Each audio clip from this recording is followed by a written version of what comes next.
სალამი, როგორ ხართ დაბაძვებას ბრაშვებით, როგორ მეკით საქმეები. დღეს არის 30 ოქტომბერი, ზუსტად შუა დღის პირველი საათი შესრულდა ჩემთან. ჩემსგან ისეთი განსაკუთრებული არაფერი არ ხდება. ჩვეულებრივ რეჟიმში ვარ, სამუშაო რეჟიმში.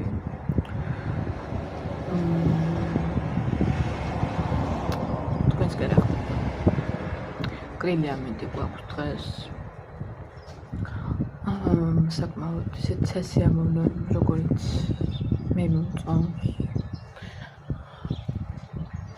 ეს ჩემი ლამაზი ყვავილი, მე გაჩვენებთ ჩემს ყვავილებს. თქვენს კი რა ხდება? ხო, კაი ხანი არ მოსულა, რა ვიცი. რამდენი დღე ზუსტად არც ვიცი, არ შევდივარ და ვნახულობ. ამ ბოლო დროს მართლა ვეღარ ვიცი ვერაფრისთვის. მოკლედ რომ ვთქვათ, დრო არ მაქვს. წეღანი ყავი მაღაზიაში. ჩემი ყავა.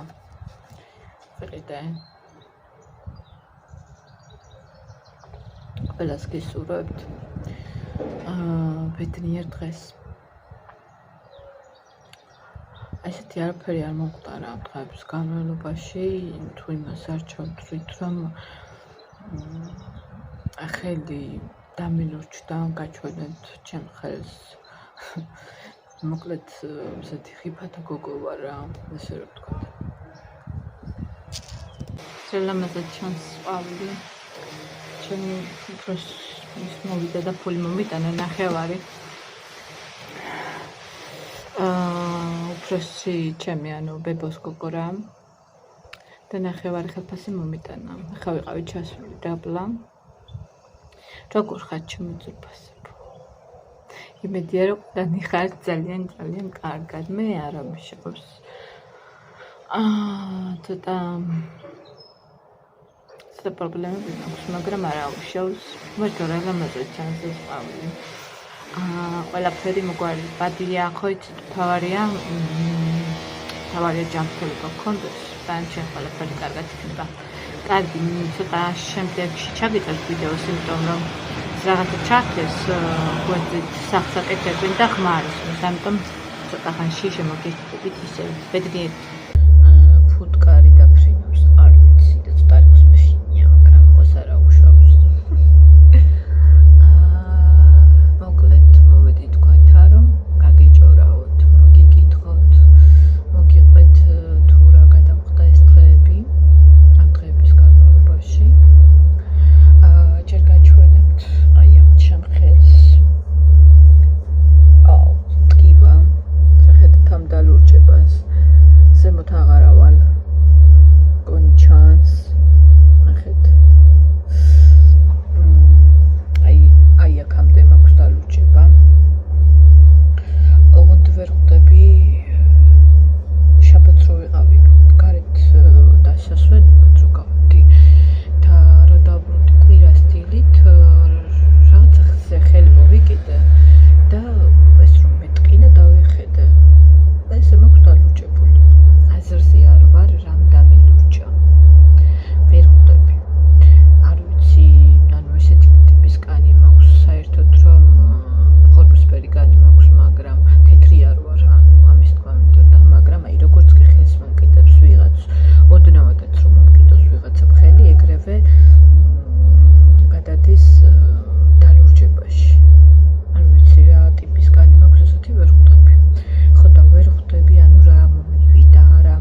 რაღაც 68-70 კილომდე მეტი არასდროს არ ყოფილა.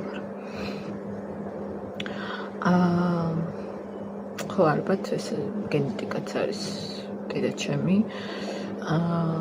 ჩემი დედა გამხდარი ქალი იყო საკმაოდ ვითმეტეს ბოლო პერიოდში. და როგორც იცახიან, მას გავარ ფიზიკურადაც და ისეთ. ეხლა დედაზე გამახსენდა ჩემი ყველაზე დიდი კომპლიმენტი ჩემთვის უბრალოდ ვისაც კი რამე უთქვია, ეს არის რომ მეუბნებიან როგორ გავხარ დედას. ეს არის ჩემთვის არ ვიცი როგორ გითხრათ, ეს არის ჩემთვის უდიდესი კომპლიმენტი რომ გავარ დედას. ძალიან მეხარია რა თქმა უნდა.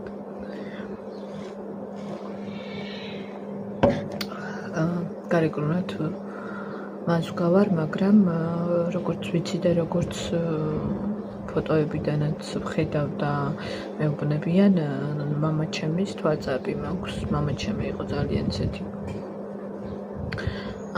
სიმპათიური კაცი, ბიჭი, სპორტსმენი, რომელიც იბრძოდა თავის დროზე ავღანეთში. ძალიან ისეთი იყო რა, სულ ვარჯიშობდა და სულ ფორმაში იყო, ესე რომ ვთქვათ. ძალიან სიმპათიური მამაკაცი იყო თავის დროს ჩემი მამიკო. მაგრამ სამწუხაროდ როგორც უმეტესობა ესე რომ ვთქვათ ალკოჰოლს ხებულობდა ბოლო პერიოდში განსაკუთრებით და რამაც დაუზიანა საბოლოოდ კუჭნაწლავი და შეუქმნა პრობლემა. ბოლოს უკვე ლოგინად იყო ჩავარდნილი, სადღაც 13-12 წელს ვქნებოდი. და მაგრამ უკვე სახში უკეთებდნენ გადასხმებს, წვეთონებს და ასე შემდეგ. სადამდეც შეეძლო რომ მეცოცხლა იქამდე ვაცოცხლეთ, ესე რომ ვთქვათ. მე ისე მოხდა რომ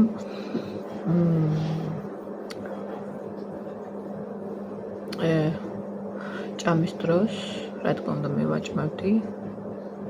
იმიტომ რომ დედა სულ გასული იყო და სულ მუშაობდა, რაც ჩემი ბავშვობა მახსოვს არ ვიცი. და ერთ-ერთი საჭმლის დროს, როდესაც მიირთმევდა, როდესაც უკვე თავისით ვეღარ მიირთმევდა და კოვზით ვაჭმოდი, როდესაც გადაყლება ეს საჭმლის მოკმა, მიუტანე კოვზი პირთან და აღარ გააყოფილი და მოკლედ ესე რომ ვთქვათ, ხელებში ჩამოკვდა. ახალგაზრდა მაშინ იქნებოდა სადღაც 43-ის, 44-ის არც იყო. სრულიად ახალგაზრდა, ესე რომ ვთქვათ. ხო. და არ ვიცი, აი მაგ დღეს რო ვიხსენებ. ძალიან რთულია, მოკლედ. როდესაც საკუთარი მშობელი, არ აქვს მშობელობა, მამა თუ დედა, ხელში გაკვდება და შემოერაფერს ვერ აკეთებ, იმისთვის რომ გადაარჩინო.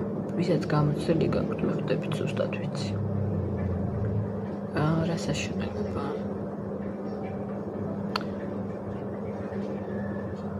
ხო. რომ გული მწყდება და გული მტკივარ. როგორც გითხარით, ხელზე ესეთი რაღაც შემომთხვა.